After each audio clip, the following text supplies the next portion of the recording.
Welcome back. I'm Dave Biobaronic, former F-14 Tomcat RIO. In keeping with the Halloween season, this episode of Tomcat Memories will be the story of a flight that ended with the words, "Trick or treat on the ball."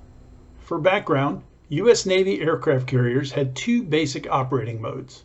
The most common was cyclic ops, when aircraft launched on a schedule and missions were planned to fit that schedule, whether they were training or operational missions.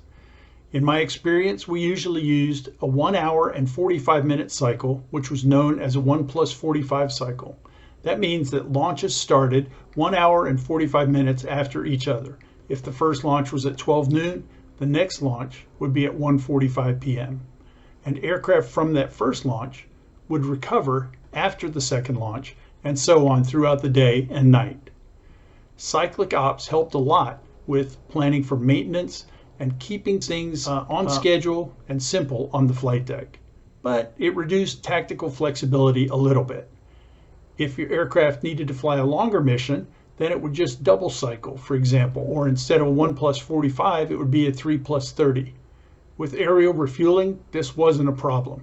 And you could also triple cycle or fly even longer. Now, the primary alternative to cyclic ops was flex deck, and that allowed launches and recoveries at the same time. In my experience, flex deck was associated with more exciting flying. This story took place in March 1989. Checking my logbook, it was March 4th, just a few weeks after our deployment started. I was in VF2 flying with Lumpy. Here's a photo of us in the cockpit. Our carrier, USS Ranger, was near Hawaii, and we were doing a small exercise that included air defense and strikes. Lumpy and I started the day at 6 a.m. as an Alert 15 in our flight gear in the ready room. Fortunately, we launched for the air defense part of the exercise, and we found some targets, like this U.S. Navy P-3. We refueled several times, and after a few hours, we decided that we'd shot all of our constructive missiles and decided to go back to the carrier. This is where things got interesting. We found the Ranger and orbited in low holding, flying above the ship at 2,000 feet. It was late morning with small puffy clouds. It was a nice day. Based on the rules, we kept watching the flight deck for a visual signal to come into the break. I think the signal we used at that time was a piece of yellow gear, which we called a track, to move to a certain position on the flight deck.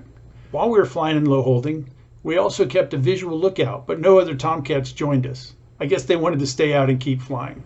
On the flight deck, we could see air crews manning A6s and F-14s for the next event, which was a strike led by our deputy CAG. The deputy was an intimidating, no-nonsense A6BN. We were in low holding for 45 minutes. Then the air boss broke zip lip and made this transmission. "Tomcat in low holding. We'll catch you and then launch the strike. Your signal, Charlie." That was our signal to come into the break. Lumpy swept the wings and we came into the break and then configured for landing. It was a nice day. It had been a nice flight, and we touched down and boltered. It happens. We climbed away, came around for another pass, and boltered again. Well, 2 bolters was a little bit unusual, but that happened too. Luckily, we had enough fuel for several looks at the deck.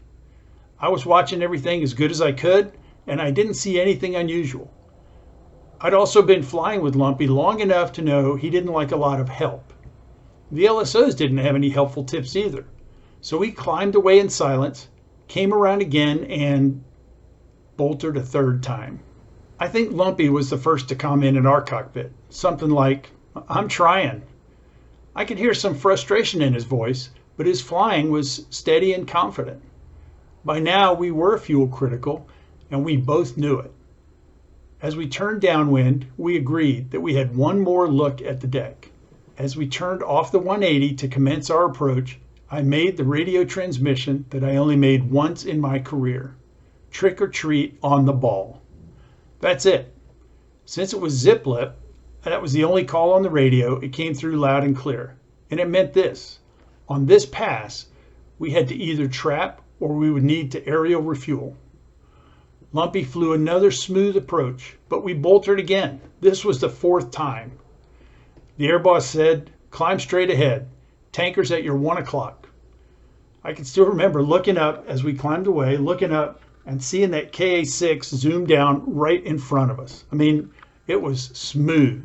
Lumpy raised the landing gear, extended the refueling probe, and in seconds, we were in position behind the tanker. We plugged, got about 2,000 pounds, and dirtied up to try it again. So we came around for our 5th pass, and this time we trapped. The bolters had delayed the strike by about 30 minutes. Sorry, Deputy, but it padded our flight time, and we got 4.9 hours. No one made a big deal about it then, and when I asked Lumpy about this flight recently, he recalled that maybe our hook snubber pressure was low. That's pressure that keeps the tail hook deployed and centered. You know, looking back on it, it was just another day in naval aviation. We had a rough spot, but all the backup systems came into play and they worked. A few days later, we pulled into Pearl Harbor, and the stories from that port visit are in my new book, Tomcat RIO. When prepping for this video, I checked online and I was happy to see an article that described flight operations on the new USS Gerald Ford, and they do still do flex deck. I hope they don't have to say trick or treat on the ball very often. Again, that was a call I made only once in my entire career, 2,500 F-14 flight hours and about 650 carrier landings. Hey, keep watching for more videos. You can also visit my website, topgunbio.com, for more flying stories and photos. Cleared and switching.